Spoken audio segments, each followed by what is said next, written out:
மனிதநேய மக்கள் கட்சியின் தென்மண்டல மாநாடு ஏன் என்ற விளக்க கூட்டம் இங்கே நடைபெற்றுக் கொண்டிருக்கிறது. இரட்டை கோரிக்கைகளை வைத்து இரட்டை கோரிக்கைகளை கேட்டு வக்ஃப் திருத்த சட்டத்தை மோடி அரசு ரத்து செய், நாடு முழுக்க சிறுபான்மையினருக்கான பிரதிநிதித்துவத்தை உறுதி செய் என்ற கோரிக்கையை வலியுறுத்தி நடைபெறுகிறது. வருகிற 31ஆம் தேதி மதுரையில் தென்மண்டல மாநாடு நடைபெறுகிறது. வக்ஃப் திருத்த சட்டம் இந்த மோடி கும்பல் ஏன் கொண்டு வந்திருக்கிறது? இவர்கள் சொல்லுகின்ற பொய் பிரச்சாரம், வெளியிலே ஒரு பாகிஸ்தான், இந்தியா 4 லட்சம் சதுர கிலோமீட்டர் இருக்கிறது, உள்ளே இருக்கிற பாகிஸ்தான் 9.4 லட்சம் சதுர கிலோமீட்டர் இருக்கிறது என்ற பொய்யை இந்த பாராளுமன்றத்தில் இருக்கிற இந்த கும்பல்களும் நாடு முழுக்க இருக்கிற இந்துத்துவ பார்ப்பனிய கும்பல்கள் பிரச்சாரம் செய்யும். பாகிஸ்தான் சதுர கிலோமீட்டர் ஓகேனா, ஆனால் இந்தியாவில் வக்ஃப் சொத்து என்னவென்பதை இந்தியா டுடேல ரிப்போர்ட் இருக்கிறது. அது கிரண் ரிஜிஜுடைய ரிப்போர்ட். 9.4 லட்சம் ஏக்கர். அப்போ இங்க பெரும்பான்மையான இந்து மக்களிடத்தில் இவர்கள் என்ன கொண்டு போகிறார் என்றால், முஸ்லிம்களுக்கு இவ்வளவு சொத்தா? இப்பொழுதுதான் சில நிபுணர்கள் என்ன சொல்கிறார்கள் என்றால், இந்த நாட்டில் 5 லட்சம் 6 லட்சம் கிராமங்கள் இருக்கிறது. இந்த கிராமங்களில் 70% 80% முஸ்லிம்கள் இருக்கிறார்கள். ஒரு கிராமத்தில் 10 பேர் எடுத்துக்கொண்டாலும், ஒரு 50 பேர் 100 பேர்கள் என்று எடுத்துக்கொண்டாலும் கூட அவர்களுக்கென்று பள்ளிவாசல் உண்டு, அவர்களுக்கென்று கபர்ஸ்தான் உண்டு, அவர்களுக்கென்று மதரசா உண்டு. இதையெல்லாம் நாடு முழுக்க கணக்கிட்டு பார்த்தால் 9 ஏக்கர் என்பது மிக மிக மிக மிக ரொம்ப சொற்பமான ஒரு நிலம்தான். சரி, இந்த நிலங்களை எல்லாம் கொடுத்தது யாரு? எங்க பாட்ட, எங்க பூட்ட, அல்லாஹ்வுக்காக கொடுத்த இறைவனுக்காக இந்த உலகத்திலே வாழ்ந்த பிறகு பின்னாடி சொர்க்கம் வேண்டும் என்ற எண்ணத்தில் கொடுக்கப்பட்ட சொத்துக்கள். அது எதற்கு பயன்படும்? தொழுகைக்கு பயன்படும், பிள்ளைகள் மதரசாவிலே படிப்பதற்கு பயன்படும், முஸ்லிம்களை அடக்கம் செய்ய பயன்படும். இந்த வக்ஃப் சொத்துக்களை வைத்துக் கொண்டு பள்ளிகள் கல்லூரிகள் என்று நாடு முழுக்க இருக்கிறது. ஆனால் இதை பூர்வகரமாக இவ்வளவு சொத்துக்கள் முஸ்லிம்களுக்கா என்ற பொய்யை திட்டமிட்டு தொடர்ந்து பரப்பிக் கொண்டு இருக்கிறார். சரி, இன்னொரு பக்கம் சொல்லுகிறார்கள், வெறும் 4 மாநிலங்கள்ல, வெறும் 4 மாநிலங்கள்ல அறநிலையத்துறைக்கு இருக்கின்ற சொத்துக்கள் 11.5 ஏக்கர் லட்சம் ஏக்கர். அப்ப நாடு முழுக்க எத்தனை மாநிலங்கள் இருக்கிறது? ஒரு 4 மாநிலத்தில் மட்டும் அறநிலையத்துறைக்கு, இந்த அறநிலையத்துறைக்கு 11.5 லட்சம் ஏக்கர் இருக்கிறது. அப்போ நாடு முழுக்க எத்தனை லட்சம் ஏக்கர் இருக்கிறது என்ற புள்ளி விவரத்தை எடுத்தால் கணக்கில் அடங்க. மதரசாக்கள், பள்ளிவாசல்கள், கபர்ஸ்தான்கள், வக்ஃப் கல்லூரிகள் எல்லாம் அந்த வக்குப்பு சொத்திலே வந்துவிடும். ஆனால் இந்த அறநிலையத்துறையில அந்த அறநிலையத்துறையுடைய நிலங்கள் மட்டும்தான் கணக்கிடப்படுமே ஒழிய கோயில்கள் கணக்கிடப்படாது. சுடுகாடுகள் அரசே பராமரிக்கும், அது கணக்கில் வராது.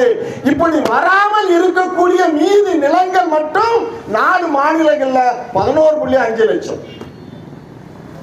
அப்ப எதற்காக இப்படி ஒரு பொய்யை திட்டமிட்டு சொல்லுகிறார்கள் என்றால், முஸ்லிம்கள் மீது வெறுப்பை ஏற்படுத்துவதற்கு, முஸ்லிம்களை தனிமைப்படுத்துவதற்கு. அவர்களுக்கு அவ்வளவு சொத்தா பாகிஸ்தானோடு ஒப்பிட்டு பேசுகிறார்கள் என்றால் இவர்கள் எவ்வளவு பெரிய அயோக்கியர்களாக இருக்காங்க.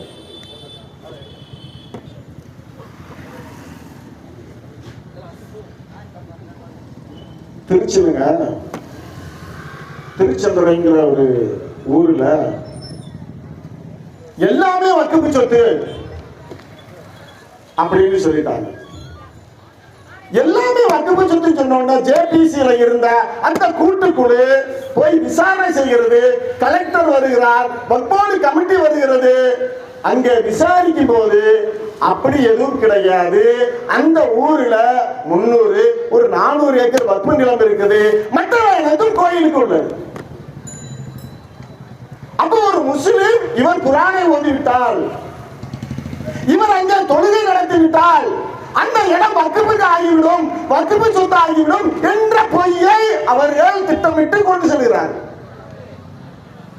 இது எங்கேயாவது உண்டா?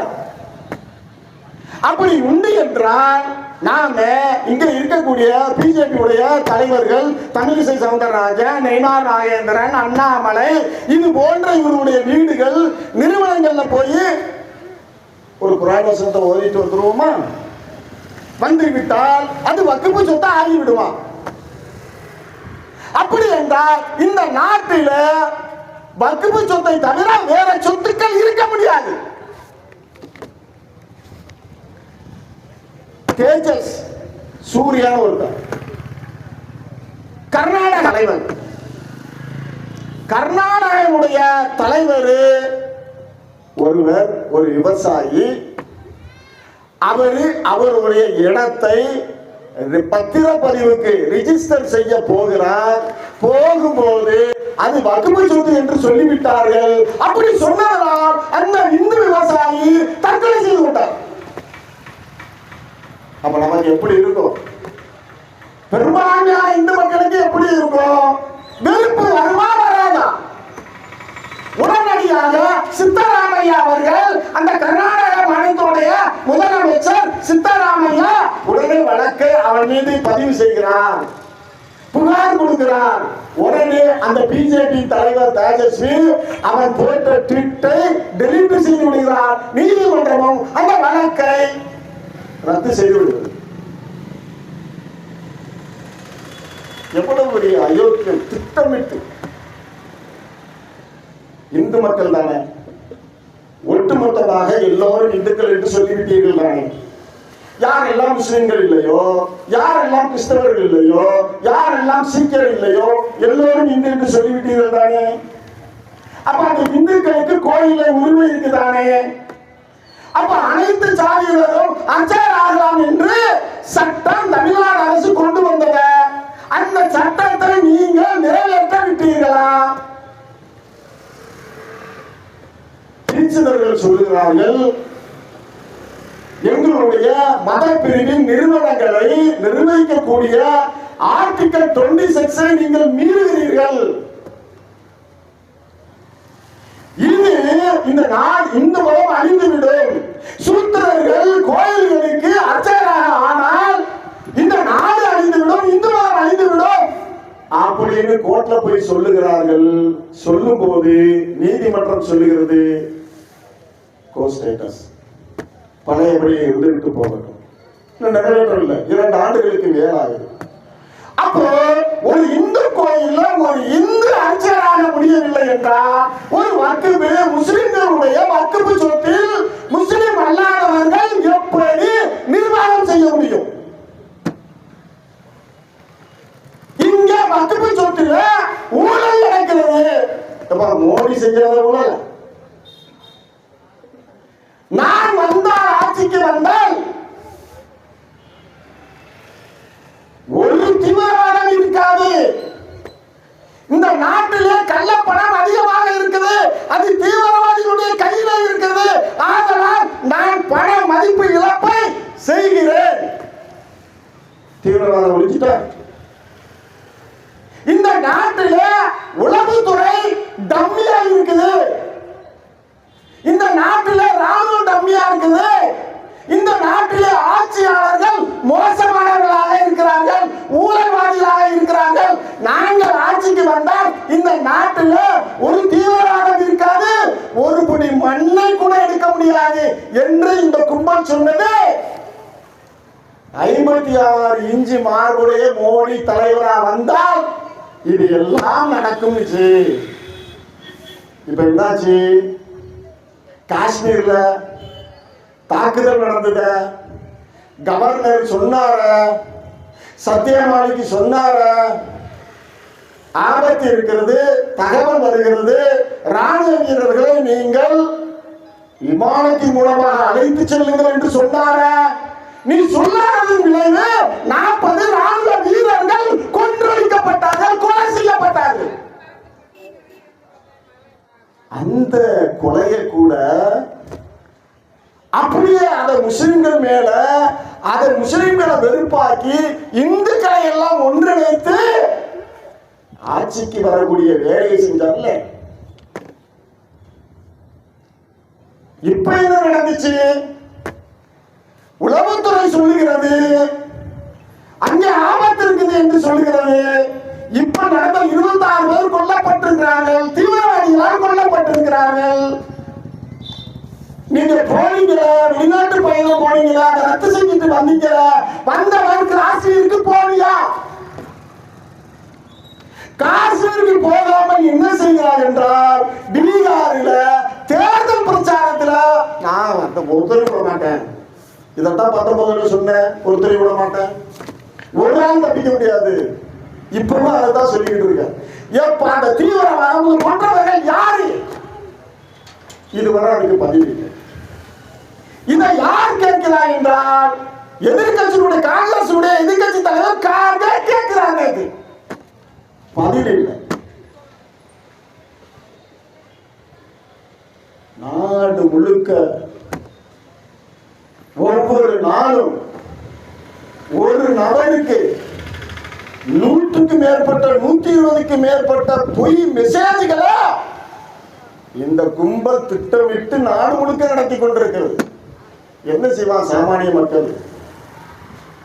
சாமானிய மக்கள் என்ன செய்வான்? ஒரு தடவை இல்லைனாலும் இன்னொரு தடவை என்ன ஆவான்? முஸ்லிமா ஏன் இப்படி பண்றான்? இருக்குமா இருக்காதா?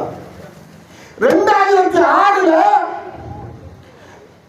மாலையெல்லாம் குண்டு வெடிப்பு,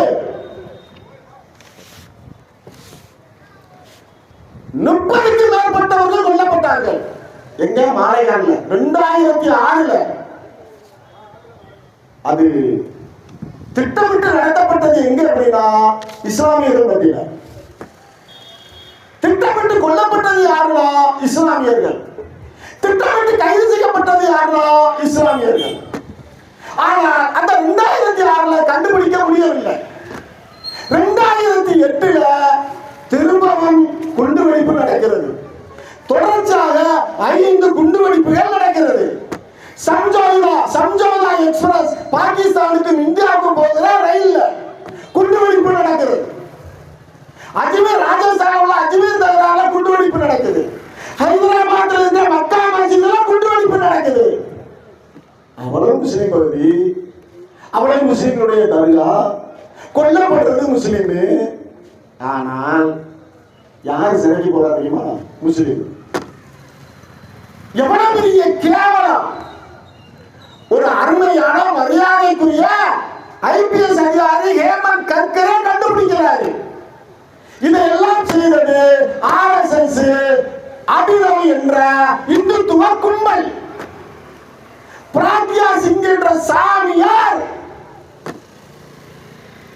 இந்த குண்டு வெடிப்பை நடத்துறது. பிராக்யா சிங் என்ற பெண் சாமியார் எல்லாத்தையும் கலெக்ட் பண்றாரு. கேரவன் பத்திரிகை ஸ்டிங் ஆபரேஷன் செய்து அனைத்தையும் கலெக்ட் பண்ணுது. அசிமானந்தா என்ற சாமியார் எல்லாம் நாங்க தான் செஞ்சோம். வாக்குமூலம் கொடுக்கிறாங்க. ஆனால் முஸ்லிம்கள் 2016 வரை சிறையில் இருக்காங்க. நடந்தது எப்ப? 2006 2008ல குண்டுவெடிப்பு நடக்குது. உள்ள இருந்த முஸ்லிம்கள் 2016ல வெளியிடப்படுறாங்க. இவரு இதெல்லாம் செய்தது முஸ்லிம்கள் அல்ல, இந்த இந்துத்துக்கு RSS பார்ப்பன கும்பல் இதை செய்தது என்று இத்தனை ஆண்டுகாலம் தன் குடும்பத்தை விட்டு, தன் பிள்ளைகளை விட்டு எல்லாத்தையும் இழந்து அத்தனை ஆண்டு காலம் சிறையில் இருந்து 16 வருஷம் இவர்கள் குற்றமற்றவர்கள். நியாயமான நீங்களாம் விளங்குறீங்களா? இந்த நாட்டில் பிரிட்டிஷ்காரர்களுக்கு முன்னாடி பிரிட்டிஷ்காரர்கள் இருக்கும் போது முஸ்லிம் சமூகத்திற்கு இடஒதுக்கீடு இருந்தது. இந்த நாட்டுக்காக பெரு தியாகங்களை செய்த முஸ்லிம்கள், சுதந்திரத்துக்காக அனைத்து தியாகத்தையும் செய்த முஸ்லிம்களுக்கு சுதந்திரத்துக்கு பிறகு இடஒதுக்கீடு இல்லை. மத அடிப்படையில் கொடுக்க முடியாது என்று சொல்லிவிட்டார். இங்கேதான் சர்ச்சா கமிஷன் சொல்லுகிறது 2006ல இந்த நாட்டில் எல்லா சமூகத்தை விடையும், தலித்துகளை விடையும், பழங்குடியினரை விடையும் முஸ்லிம்கள்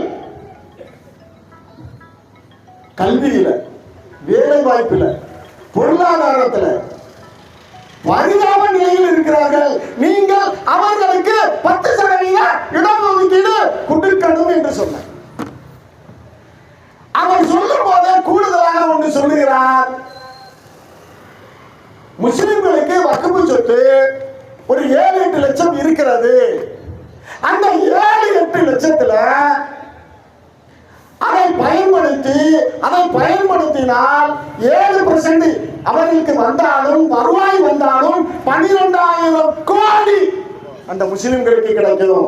அதை வச்சு இந்த மக்களுடைய மேம்பாட்டை பயன்படுத்திக் கொள்ளலாம், முன்னேற்றத்தை பயன்படுத்தலாம். ஆனா இதை எங்க கடை போட்டா தெரியுமா? முஸ்லிம்களுக்கு இவ்வளவு சொத்து இருக்கா, போடுற ஆட்டைய 14க்கு பிறகு இப்ப கொண்டு வந்துட்டான். வக்ஃப் சொத்து முஸ்லிம்கள், நாங்கள் ஏழை முஸ்லிம்களுக்காக நாங்கள் செய்வோம். சரி, ஏழை முஸ்லிம்களுக்காக நீ செய்வேன்னு சொல்றீங்க.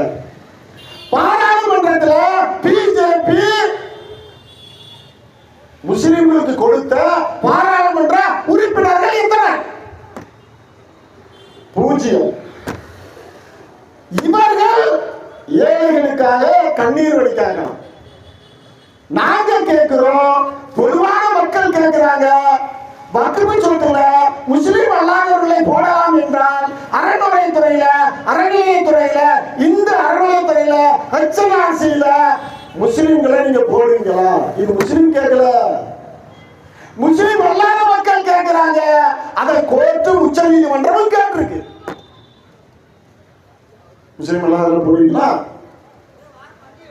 இந்த வக்ஃப் சொத்துக்கு என்று ஒரு வாரியம் இருக்கிறது. அந்த வாரியத்துக்கு கமிஷனர் இருக்கிறார். இவன் எங்க வார அப்படின்னா கலெக்டர். இந்த வக்ஃப் சொத்தை கலெக்டர் தீர்மானிப்பார்.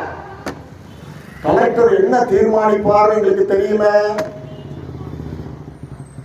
இந்த நாட்டில பிஜேபி ஆளக்கூடிய மாநிலங்கள்ல 1.5 லட்சம் வீடுகள் இடிக்கப்பட்டிருக்கு. 7.5 லட்சம் மக்கள் தெருவில் வந்திருக்காங்க. இது யாருடைய ஆட்சியில? மாநிலங்கள்ல இருக்கிற பிஜேபி ஆட்சியில. இது யாருடைய ஏற்பாடு? அந்த மாவட்டத்தினுடைய கலெக்டர் கொண்டு போய் போட்டால் இந்த நாட்டில அனைத்து சொத்துக்களும் பாதிக்கு மேற்பட்ட சொத்துக்கள் யார் வசம் இருக்கிறது என்று சர்ச்சா கமிஷன் அரசு கையில் இருக்கிறது. 4 லட்சம் ஏக்கருக்கு மேல அரசு கையில் இருக்கிறது. அப்ப அரசு கையில் இருந்தால் கலெக்டர் அரசுக்கு எதிராக இருப்பாரா? கேள்வி மக்களுக்கு வருதா இல்லையா? இந்த நாட்டினுடைய சுதந்திரத்திற்காக மாபெரும் தியாகங்களை செய்த முஸ்லிம் சமுதாயம் அதை ஒண்ண மட்டும் சொல்லுவோம். பகதூர் ஷா பிரிட்டிஷ்காரர்களை எதிர்த்து இந்த நாடு முழுக்க இருக்கக்கூடிய மக்களுக்கு தலைமையேற்று நடத்தினார் என்பதற்காக அவர் சிறையில்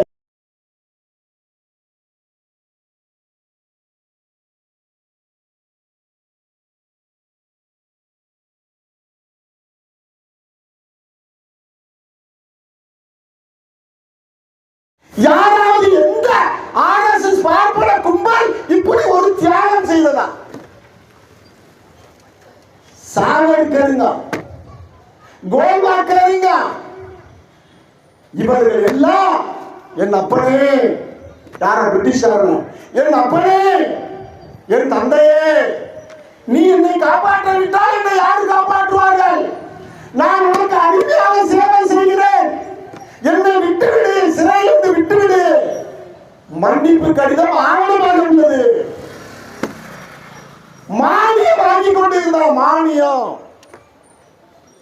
ஆனால் இப்படிப்பட்ட இந்த RSS பிஜேபி கும்பல் நீங்க முஸ்லிம்கள் 2வது தர குடிமக்களாக முஸ்லிம்கள் மீது பொய்யான பிரச்சாரத்தை பெரும்பான்மையான இந்து மக்களிடம் விதைத்து ஒரு கேவலமான ஒரு கும்பல் ஆட்சியில இருக்கு. அசபுல்லா கான் ஒருத்தர் உண்டுங்க. பகத்சிங் ஒருத்தர் தூக்கில போட்டாங்களா? அந்த தூக்கில போறதுக்கு 11 நாளைக்கு முன்பாக இந்த அசபுல்லா கான் பிரிட்டிஷாரை எதிர்த்து நின்றதுனால அவருக்கு தூக்கு தண்டனை கொடுத்தாங்க. அவர் என்ன சொன்னார் தெரியுமா? இந்து மக்களே, முஸ்லிம் மக்களே, நீங்கள் சமூக நல்லிணக்கத்தோடு இருக்கணும், ஒற்றுமையாக இருக்கணும், நீங்கள் சுதந்திரத்தை கொண்டாட வேண்டும். அதை சொல்லிட்டு திரும்ப என்ன சொல்லுகிறார் என்றால், என்னை தூக்கி போட்டுடுவார்கள். ஒருவேளை என்னை இறைவன் உனக்கு சொர்க்கம் வேண்டுமா? சொர்க்கத்துக்காக தான் வம்பு சொல்லி கொடுத்தது. உனக்கு சொர்க்கம் வேண்டுமா, வேற என்ன வேண்டும் என்று கேட்டால், எனக்கு மீண்டும் நான் இந்தியாவிலே பிறக்க வேண்டும், நான் மீண்டும் இந்த நாட்டுக்காக தியாகம் செய்ய வேண்டும். எந்த பார்ப்பன கும்பலாவது சொல்லி இருக்குமா? எந்த RSS கும்பலாவது சொல்லி இருக்குமா? ஏதாவது ஒரு வரலாறு உண்டா? எங்களுக்கு தியாகம் என்பது ஒரு பெரிய இதே இல்ல. இந்த நாட்டினுடைய அரசியல் சாசன சட்டத்தை இன்னும் நாங்கள் மதித்துக் கொண்டிருக்கிறோம். எப்பொழுதுமே நாங்கள் எல்லாத்தையும் இழந்து இருக்கிறோம், எப்பொழுதும் இழந்துதான் இருப்போம் என்று அன்பான சகோதரிகளே, காங்கிரஸ் அனைத்தும் செய்தது காங்கிரஸ். சரி, காங்கிரஸ் செஞ்சது. காங்கிரஸ்க்குள்ள யார் இருந்தால் RSS பார்ப்பன கும்பல் இருந்தது. இப்போ ராகுல் காந்தி சொல்லுகிறார், அவரிடத்திலே மாணவர்கள் கேள்வி கேட்கிறார்கள். காங்கிரஸ் கட்சியினுடைய தலைவர் சொல்லுகிறார், இதுவரை நடந்ததற்கு நான் மன்னிப்பு கேட்கிறேன், நான் ஏற்றுக்கொள்கிறேன், அவரது தவறுகள் காங்கிரஸ் செய்திருக்கிறது, அதற்கு நான் பொறுப்பேற்கிறேன். இந்த நாட்டிலே ஒரு அமைப்பு, ஒரு RSS சித்தாந்தம் இல்லை என்றால் இந்த நாடு உருப்படும். இந்த RSS உடைய சித்தாந்தத்தை அழிப்பதுதான் என்னுடைய இலக்கு. எந்த கட்சிக்காரன் சொல்லிட்டேன்? காங்கிரஸ் சொல்லுகிறது. இங்கே திமுக பெரிய அளவில் இதற்கான போராட்டங்களை நடத்தி கொண்டிருக்கிறது. என்ன போராட்டம் தெரியுமா? கோயம்புத்தூர்ல ஒருத்தர் கார்ல ஒரு பாய் கார் வெடிச்சது. உடனே இந்த இந்துத்துவ கும்பல் அனைவரும் முஸ்லிம் தீவிரவாதி தற்கொலை படை தாக்குதல் நடத்தி விட்டார் என்று பரப்புறதுக்கு சொல்லவா வேணும்? வாஷிங்டன் போஸ்ட் என்ற ஒரு பத்திரிகை ஆய்வு செய்து அனைத்து இந்து மக்களுக்கும் பிற மக்களுக்கும் பொய் செய்திகளை கொண்டு போய் சேர்ப்பதில் ஒரு நாளைக்கு 120 விஷயம். எப்படி தெரியுமா? உங்கள் பெண்கள் மானத்தோடு இருக்க வேண்டுமா? பிஜேபிக்கு ஓட்டு போடு. உங்க பார், உங்களுடைய சாமி சிலைகள் அவமானப்படுத்துகிறது. இப்படி அவமானப்படுத்தாமல் இருக்க வேண்டும் என்றால் நீ பிஜேபிக்கு ஓட்டு போடு. இன்னும் ஏராளம் ஏராளம். அப்படி செய்ததனால கர்நாடகால கடலோர பகுதியில் 10க்கு மேற்பட்ட இடங்களை சட்டமன்றத்தில் கைப்பற்றி இருக்கிறார்.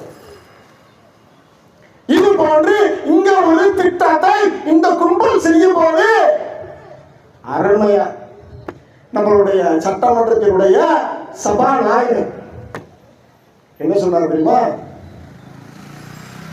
எனக்கு தகவல் வருகிறது,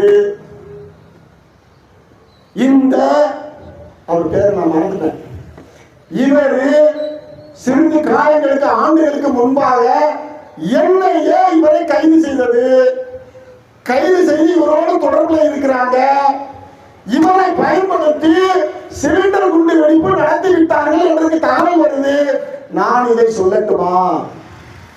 ஆர்.என். ரவி இந்த நாட்டினுடைய கவர்னர் அரசியல் பேசக்கூடாது, சபாநாயகர் அரசியல் பேசக்கூடாது. நான் அரசியல் பேசல, எனக்கு தகவல் வருது சொல்லி அந்த செய்தியை அதை போறவங்க அதை தட்டி விட்டு போன யாரு? இந்த தமிழ்நாடு அரசினுடைய சபாநாயகர். இன்னொன்னு இதுக்கு முந்தின காலங்களில் அதுவும் ஐயா கலைஞருடைய ஆட்சியில தான் பிள்ளையார் ஒரு இடத்துல வச்சுட்டான். அதுக்கு ஒரு டெக்னிக் இருக்கு. தண்ணி ஊத்துனா பிள்ளையார் வெளியே வந்துடும். பிள்ளையார் திடீர் 2 முளைத்து விட்டது அந்த இடத்தை ஆக்கிரமிக்கிறதுக்கு, பள்ளி வாசல ஆக்கிரமிக்கிறதுக்கு. அதையும் கலைஞர் பிடிச்சார். இவன் என்னவெல்லாம் திட்டங்கள் போடுகிறார்களோ அந்த திட்டங்களை எல்லாம் இந்த திராவிட மாடல் அரசு அடித்து நொறுக்கி கொண்டிருக்கிறது. அதிமுக அவருக்கு ஆதரவாக கைக்கூலியாக இருந்து கொண்டிருக்கிறது. பிஜேபியை ஒழிக்க வேண்டும், அழிக்க வேண்டும். அவர்கள் இருந்தால் இந்த நாட்டிலே நிம்மதி இருக்காது, நல்லிணக்கம் இருக்காது, ஒற்றுமை இருக்காது, வளர்ச்சி இருக்காது. ஆனால் அவருக்கு ஆதரவாக இருக்கக்கூடிய அதிமுக இருக்கலாம். நடுநிலையாக சிந்திக்கக்கூடிய ஒரு முஸ்லிமோ, ஒரு இந்துவோ, ஒரு கிறிஸ்தவர்களோ அதிமுகவை ஆதரிப்பார்களா? இந்த மாநிலத்தினுடைய அனைத்து உரிமைகளையும் பறித்து கையெழுத்து போட்ட இந்த எடப்பாடி ஓபிஎஸ் கும்பல் இன்னைக்கு நம்மளுடைய மாநிலங்களுடைய சுயமரியாதைய பறிக்கக்கூடிய வேலையை கவர்னர் மூலமாக இந்த கும்பல்கள் செய்தது. அழகா உச்சமன்றத்தில் வழக்க போட்டு தூக்கி அடிச்சு இந்த நாட்டினுடைய உச்ச நீதிமன்றம் தனது அதிகாரத்தை 142 அதிகாரத்தை கொடுத்து அனைத்து மசோதாக்களையும் வெற்றி பெற செய்திருக்கிறது. கவர்னரும் சரி, ஜனாதிபதியும் சரி, ஒரு மசோதா சட்டமன்றம் நிறைவேற்றி அனுப்பியது என்றால் 3 மாசத்துக்குள்ள என்ன நிறைவேற்றி கொடுத்தது. இப்பதான் அவன் சொல்லுகிறான், இது என்ன மினி பாராளுமன்றமா? நீங்க மினி பாராளுமன்றம் கேட்கீங்கல்ல, இவர் என்ன பாராளுமன்றம் நடத்துறாரான்னு கேட்கறீங்கல்ல. இந்த நாட்டில் பாபர் மசூதி இருந்ததில்ல, பாபர் மசூதி கோயிலை உடைத்து கட்டவில்லைன்னு உச்ச நீதிமன்றம் சொன்னிச்சுல்ல. அதுல பாபர் மசூதி இருந்ததுக்கான ஆதாரம் இருந்ததில்ல. ஒரு இந்துத்துவ கும்பல்கள் பெரும் கூட்டமாக வந்து அந்த பள்ளியை இடித்தார்கள் என்று இருந்ததில்ல. எல்லாமே ஆதாரபூர்வமாக ஆவணங்களாக இருக்குதா இல்லையா? ஆனா உச்சநீதிமன்றம் என்ன தீர்ப்பு சொல்லிச்சு தெரியுமா? பகவான் சொல்லிவிட்டார். எங்க இருந்து சொன்னாரோ தெரியல. ராமர் கோயில் ராமருக்கு கொடுத்து விடுங்கள். அப்ப மட்டும் ஏத்துக்கிட்ட நீங்க இதை ஏன் ஏற்கவில்லை? இப்பொழுது இந்த வக்ஃபு சொத்து சம்பந்தமாக இந்த வழக்கு ஒத்திவைக்கப்பட்டு 15ஆம் தேதி உச்ச நீதிமன்றத்துக்கு வருகிறது. ஏற்கனவே இந்த பழைய நிலை இருக்க வேண்டும் என்று சொன்ன ராஜேஷ் கண்ணாவா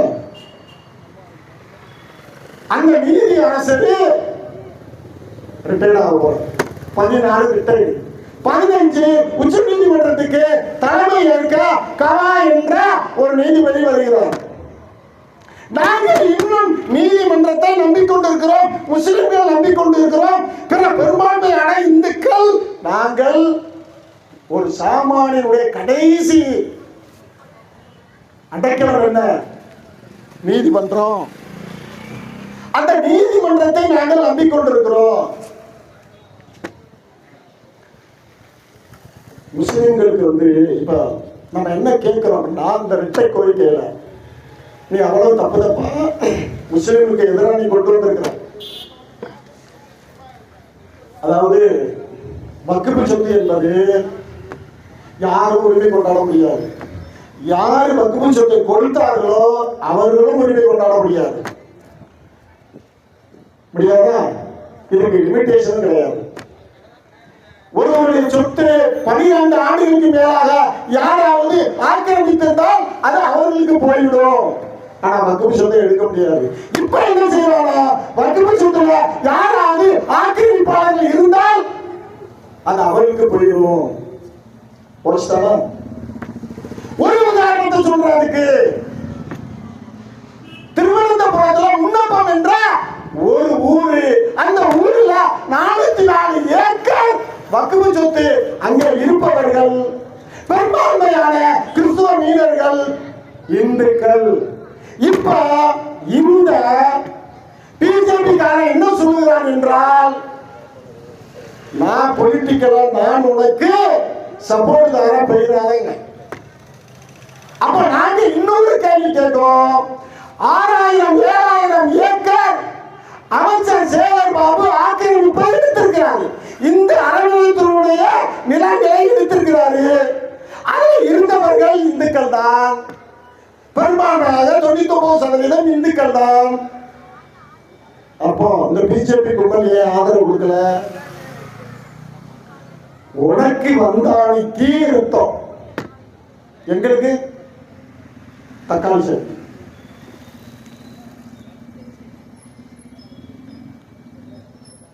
பெரும்பான்மையாக பல ஆவணங்கள் நான் சொன்னேன் இல்லையா? பிராக்யா சிங் தாகூர் 2014க்கு பிறகு 2014 மோடி அரசு வருகிறது. முடிக்கவா? செய்தி இருக்கு. நம்மளுடைய துணை பொதுச் செயலாளர் பேச இருக்கிறாங்க. அதனால அவர்களுக்கு வழியை விட்டு மே 31ஆம் தேதி மதுரையில் வக்ஃபு திருத்த சட்டத்தை ரத்து செய், முஸ்லிமுக்கான பிறகு, அதாவது சிறுபான்மையினருக்கான, முஸ்லிம் மட்டும் இல்ல சிறுபான்மையினருக்கான பிரதித்துவத்தை உறுதிப்படுத்து. ஒன்று சொல்லுங்க, இந்த ஏரியால இந்த வார்டு யாருக்கு இருந்தது?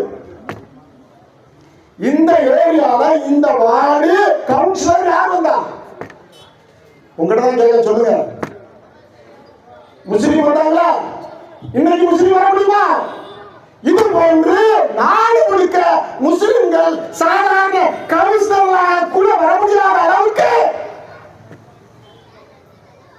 தொகுதியை சுக்குநூறாக்கிட்டான். நம்ம வரைய முடியாது. அதற்காக தான் எங்களுக்கு பிரதித்துவம் வேண்டும். எப்படி தாழ்த்தப்பட்ட மக்களுக்கு ரிசர்வேஷன் இருக்குதோ, ஒண்ணு தொகுதியை முஸ்லிம் இருக்க தொகுதியை கொடுத்துரு, இல்ல தாழ்த்தப்பட்ட மக்களுக்கு எப்படி ரிசர்வேஷன் இருக்கோ செய்யி. சச்சார் கமிஷன் எப்ப சொல்லிச்சு? 20 வருஷம். இன்னொரு பெரிய விஷயம் என்ன தெரியுமா?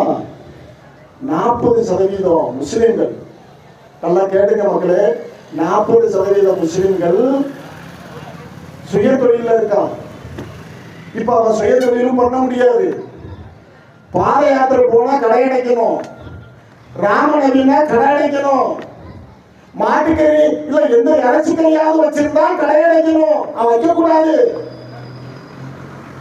பசுமை தடுப்பு சட்டம், மதமாற்ற தடுப்பு சட்டம், எது எல்லாம் இந்த நாட்டில லீகலாக இருந்ததோ அது எல்லாம் இல்லீகல் ஆக்கி இருக்கிறான். ஆகவே வரக்கூடிய 31ஆம் தேதி மாநாடு, இந்த மாநாட்டில் பெருவாரியான முஸ்லிம் சமூகமும் பிற சமூகமும் அங்கே குழும வேண்டும். நம்மளுடைய அந்த ஒட்டுமொத்த மக்களுடைய குரல் ஒலிக்க வேண்டும். ஒலித்தால் சிஏஏ நிறைவேற்ற முடியுதா? முடியுதா? முடியல. விவசாயிகள் போராட்டம் பண்ணானே, ஒரு ஆண்டுக்கு மேலாக போராட்டம் பண்ணானே, அவனுடைய சட்டத்தை வாபஸ் வாங்கினாங்களா? காரணம் எழுச்சி மிகு போராட்டங்கள், ஒட்டுமொத்தமான போராட்டம். இந்த நாட்டிலே நமக்கான கோரிக்கையை மீட்டு தரும். நீங்க வருவீங்களா? இந்த பகுதியில மட்டும் கிட்டத்தட்ட குறைஞ்சபட்சம் ஒரு 300-400 பேராவது இந்த பகுதியில் இருந்து நான் போக வேண்டும். வாக்கு கொடுத்தீங்களா? கொடுத்தீங்களா? அப்படி நாம் சென்றால் மட்டுமே நம்மளுடைய கோரிக்கைகள் வலுவடையும், நமக்கான பிரதித்துவம் கிடைக்கும், வக்ஃபு திருத்த சட்டம் ரத்து செய்யப்படும். இதை கவனத்தில் வைத்துக் கொண்டு வருகிற 31ஆம் தேதி மாநாடு இருக்கிறது. நாங்கள் வாகனங்கள் ஏற்பாடு செய்கிறோம்.